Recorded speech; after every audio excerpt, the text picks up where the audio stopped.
This is The Edge of Innovation, Hacking the Future of Business. I'm your host, Paul Parisi. And I'm Jacob Young.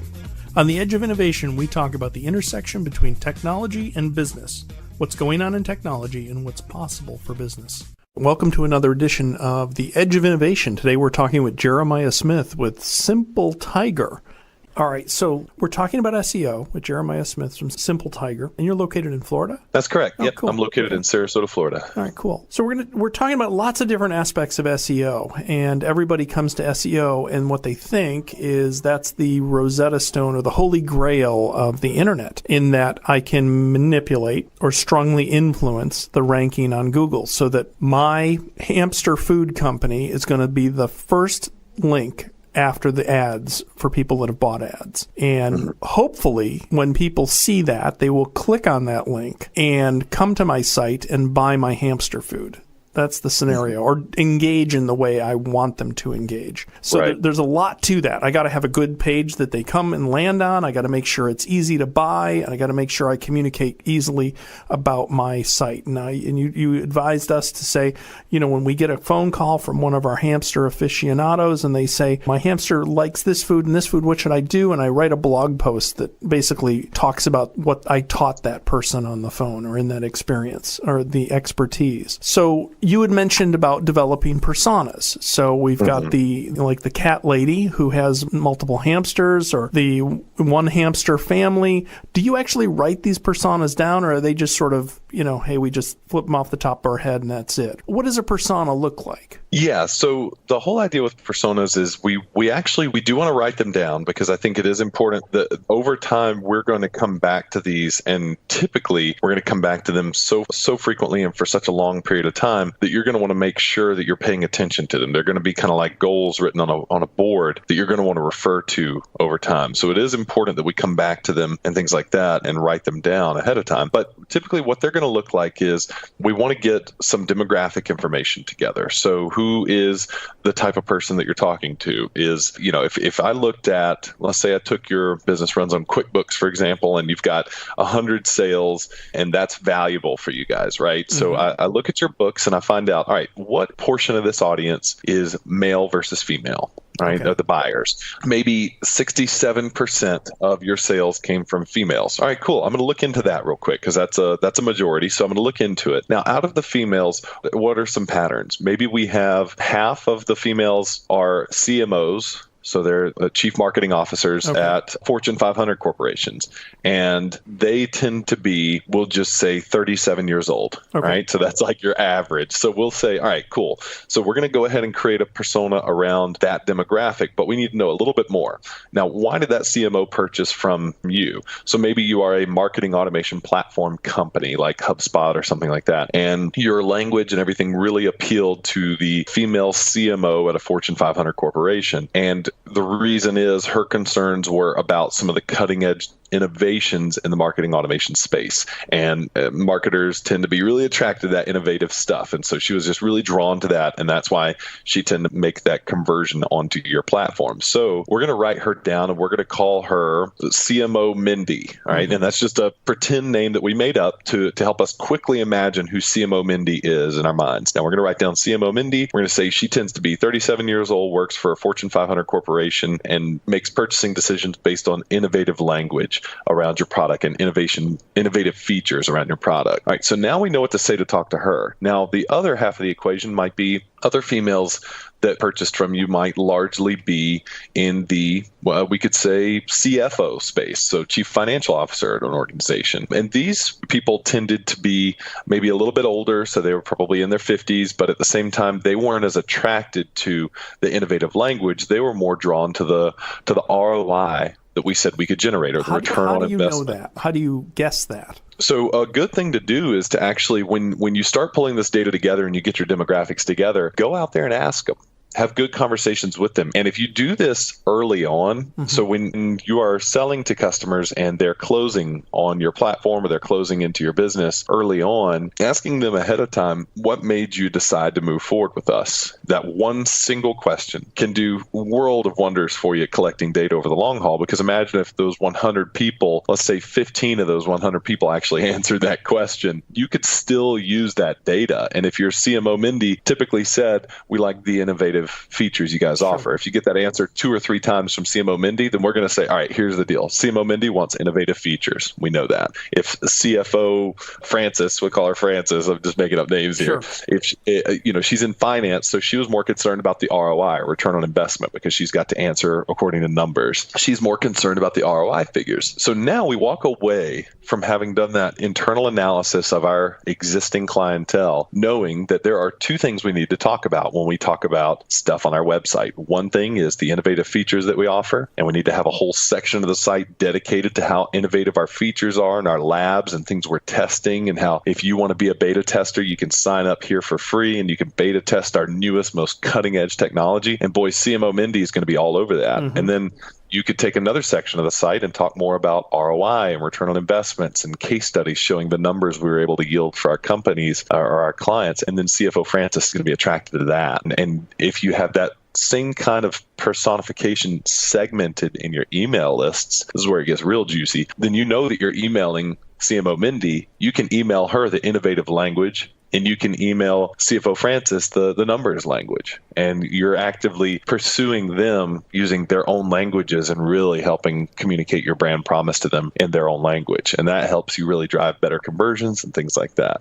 Okay, so you've brought up, I think, a very insightful point here that I think a lot of people look at SEO and they say, okay, I got to write a headline that's catchy, and I've got to write some content that's relevant to that. And that's possibly one aspect. But what you did is you sort of stepped back before that to say, who have we successfully sold to? Where is that message that has been identified as valuable by the people that we already know? So you did some really in-depth analysis that you don't hear a lot of people in SEO, certainly not in the spam emails. But when you talk about SEO, it's really understand your customer. Correct. Right. Yeah. It's probably the single best thing you can do, I think, in SEO, because within SEO, we're actually dealing with live pain points. And what I mean by that is we're going back to keywords here. When I search for something in Google, at that moment, that is my number one pain point. If I don't Google that, I'm going to sit there a little frustrated, a little irritated. I don't know if any of you or your listeners have ever sat there like in the car and you thought of something, you're like, oh man, I need to Google that, but I'm driving and I can't. And it's just like there's a little nagging scratch at the back of your mind whenever you get where you're going. You're like, oh crap, I needed to Google that thing. What was it? You're addressing those pain points for people through SEO. So you're actively helping the community by producing content that answers their questions and answers those pain points. But doing some deeper analysis and looking into those pain points and where the patterns start to emerge and who tends to ask those questions and things like that, that's what makes you a really smart marketer. And marketing is all about intelligence and data. So if you are intelligent and intuitive about the data that you're receiving and collecting, and you're actively collecting data, then you're going to be able to make some very smart decisions on who to appeal to. So let me ask you this. There's an adage, you have only one chance to make a first impression. Right. All right. So we have Frances sitting at Google and she types in whatever she types in and she sees the link to your company we're developing SEO for. And they click on it, but that link clicked to the Gee Whiz features as opposed to the ROI features. Benefits, I guess is what we would say. So she sees this thing about Gee Whiz features, beta testing, all that different stuff. And she's like, I don't want to deal with that. I'm not interested in that. Right. How do we make sure in the SEO worldview and model structure that we make sure we get the people to the right place? So that's where I think website design is actually very critical. And not enough SEO people are actively talking about just website design and user interface, user experience, but they should be, because Google has already made a play towards that. Sure. Now, this is a real gold nugget for your audience who may know a little bit about SEO but want to know more. For the longest time in SEO, Google has looked at the holy grail of SEO has been links. And what I mean by links is whenever you have links pointing back to your website, that's what kind of offsets Google's trust algorithm to where they don't have to trust what you say about yourself as much anymore because other people are saying the same thing about you. So now they trust everything that's being said about you and you're able to rank well. And what I mean by being said about you, links are pointing back to your website from other reputable domains. So that was the holy grail in SEO for 20 years. Well, recently, the one thing that has usurped that in Google has been user engagement metrics. So how users are actively engaging with your website. Now, that's a huge deal because what that means is if users are logging into your website or coming onto your website, like CFO Francis sitting at a coffee shop and she looks up some stuff about marketing automation platforms, she comes to my site, but she comes to the innovative sections of the site. She sees all the crazy, edgy language that actually scares her a little bit because she's more about control and wanting to ensure ROI and things like that. And then she's likely to bounce. And what that means is just back out of the website, hit the back button, or go back to the search results and look for a different one that speaks more her language. So what that's going to do, Google sees that she bounced. And that's actually going to hurt you in the rankings. Google says, wait, maybe the site isn't relevant to what she just searched. And so we're going to demote that in the rankings. However, let's say she looks up marketing automation platform with good ROI or best results from marketing automation. Those might be some keywords that she looks up. And now we're pulling up our case studies section that highlights some of the results and some of the ROI. And she sees that instead of all the flashy stuff. That'll actually help us because she sees it. She gets more engaged with it. She scrolls a little further. She clicks on a couple case study links. Google sees her actively interacting with that page and engaging with that page. So then Google says, you know what, maybe this page is relevant to what she just searched. And so the more we have that segmentation automatically playing out through the keyword, again, the keyword is the bridge between your content and your ideal customer and your ideal persona, and their pain points or their keywords are the bridge. If you can meet them where they are, which is currently in pain, and address that pain, that keyword with some answers, you can really win their hearts and win them over. And so, and Google is trying to monitor that because they want to ease that interaction. They want to provide value where people are able to find content and information online. So that's the whole idea there, really trying to design your site and structure it in a way where you can speak to those different audiences as needed. And then Google's going to see that, they're going to find that, and they're going to help your users connect with your brand. Does your organization need help with your IT? Savior Labs is a Boston IT firm that cares for your business and team. We solve problems so you can focus on what you do best. Talk to us today about your biggest technology problems. Just follow the link in the show notes and enter the code EDGE for more information. So, and I think just to reiterate what you said is you sort of threw it in there. It's very clear once you say it, but got to remember you have to have those personas and see how the keywords that you're targeting match up to those personas. So that drives the people in. Is it fair to say that Google is deriving that relationship between what the person engaged with? They type in some keywords, whatever they are, and that Google presents it. And then they click on this link and then they engage with that site. So Google has now tied those keywords to that content. I know they're also parsing the content now, but that's a fair correlation. Yeah, that is a fair correlation. And Google's getting more and more intelligent about that too. It's actually kind of shocking how good they've gotten at it. And a lot of people would say that Google's probably gotten worse because they're finding just bad content out there all the time. But I would not blame Google for that. Google's doing their best to organize the content that we as a people are producing. So if you just keep finding bad content out there, guess what? It's because people are producing bad content. But the idea there is that Google is getting more intelligent with trying to deduce what your intent is in your search and what you mean by what you say, and then returning a good result. One that I love to kind of play with is if I tell you for a little moment, if I say, remember that video game from the 80s with the plumbers that go through the pipes, you know right away what I'm talking about. You could even say the name, right? Well, now, if you go type that same query in Google, video game from the 80s with plumbers, you're going to be shocked what comes up. Google knows exactly what you're talking about. And you're not actively using keywords that relate directly to the brand name or the name of the game that we're even talking about. Now, so that's what's interesting is Google's trying to figure that out. Does that come into artificial intelligence, or is that just Google being really good at what it does? The two are the same, really. So, yeah, you're getting into fun territory for me. That's exactly what it is. We're moving into artificial intelligence now. Google has made a huge move over the past year or so to acquire more or utilize more machine learning technology and artificial intelligence. And they've got the largest data set probably known to man that they can work with. And so they're able to really quickly deduce and make some interesting decisions and conclusions based on what people have searched in the past. And so we see a lot more happening due to artificial intelligence now. And that's exactly what's going on there when we type that search in. They're actively deducing what we mean when we say all of these different things and all the pieces of content around the web that talk about the Mario Brothers being plumbers and it being a cool game from the 80s and it being retro and stuff like that. And so they're tying all that language together and saying, you probably mean this one subject that people actively click on and look at when they search things around what you just searched. So there's a lot of decision making that Google's actually doing to serve up a result. Let's talk a little bit about artificial intelligence. It's a little bit off the topic of SEO, but the SEO police aren't here, so we can, and the podcast police aren't here yet, at least. How would you define artificial intelligence? Because, science fiction has defined it for us, and most of us don't live in a complete vacuum. So you have the example of sentience. Is artificial intelligence sentience, or is it a step on the way to that? How do you define artificial intelligence? Sure. Yeah. When I talk specifically about search, artificial intelligence is semi-limited to a degree because we're talking about artificial intelligence in the scope of a purpose or a very clear goal that it needs to do, which is to help me retrieve some information. So that's not a broad enough example to talk about maybe sentient, where we want to create a being that's able to perceive or feel something.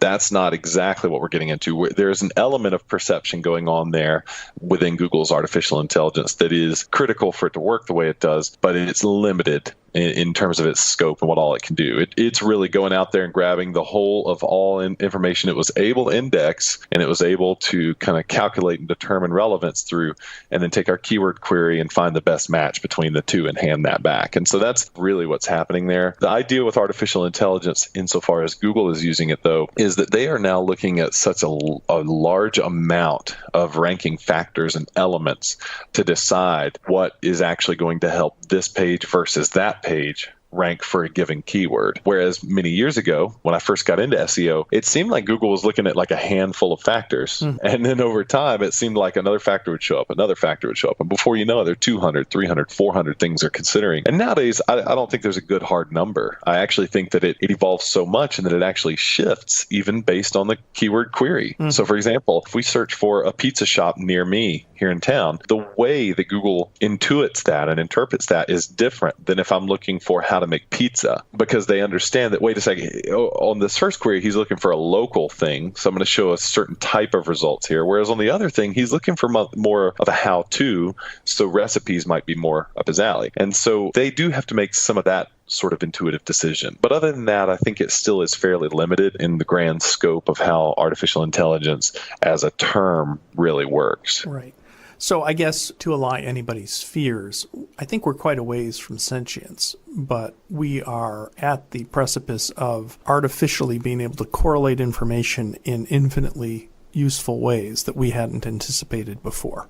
That's sort of my definition of artificial intelligence, what it is right now. It's not like it's going to think of something, but it will present facts to us in a way that we hadn't anticipated before. And we'll be able to see and observe new things. But now, having said that, and you touched on the local search, earlier you mentioned the idea of a men's suit. So if you go into Google and type men's suit, and you had mentioned a specific brand, Hugo Boss. Even if I did men's suit Hugo Boss, am I looking for where can I buy one?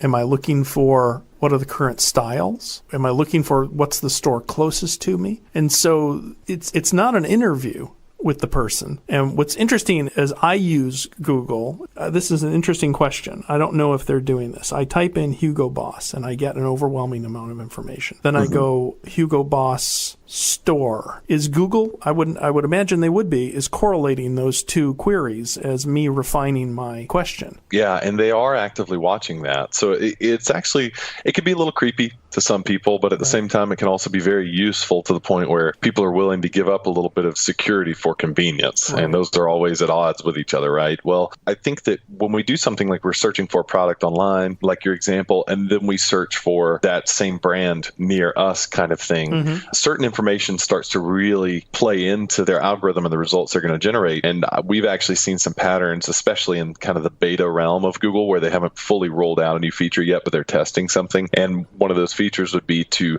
show, hey, here are some stores near you that have this product in stock, because we can tell that what you're trying to do is find a place to buy this product, because apparently just looking at our results online wasn't good enough, but we're getting you in the right direction because now you're looking for a store that has it. And we got to tell you, here's a store that has it and it's in stock. If you click this link, then we'll take you right to the right page. And it just so happens that that link may be either a paid ad through Google Shopping or that Nordstrom puts together, or Hugo Boss puts together, or something like that. And so there's obvious relationship there. And then that builds trust between you, myself, and Google. We start liking Google more because they really made our job easier. So we're more likely the next time we have an issue where we're looking up something like that, we're more likely to just resort to Google. So it builds in this kind of utility effect in our lives.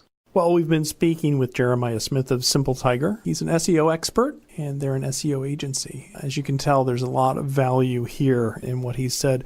Have you been listening? We've been throwing out book names and different things you should go and look at. All of that will be in the show notes, so I encourage you to look there. You'll find links to Simple Tiger and a way to actually contact Jeremiah. Well, I want to thank you. Thank you for spending the time with us, and who knows, maybe we'll have you back soon. That would be awesome. I'd be happy to come back. Thank you so much for everything, Paul. It was an honor to be here. All right. Thank you.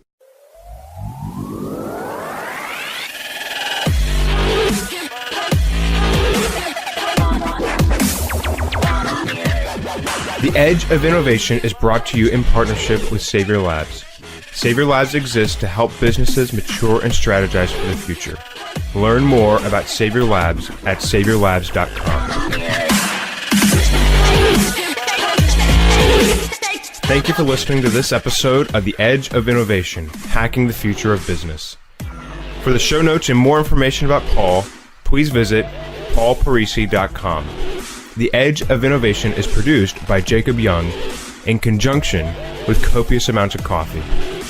Music on today's episode was from bensound.com. Paul can be found on Twitter at pdparisi and on LinkedIn at linkedin.com/pdparisi. This episode, like all our episodes, is transcribed and available at paulparisi.com. Thanks for listening, and we'll see you next week.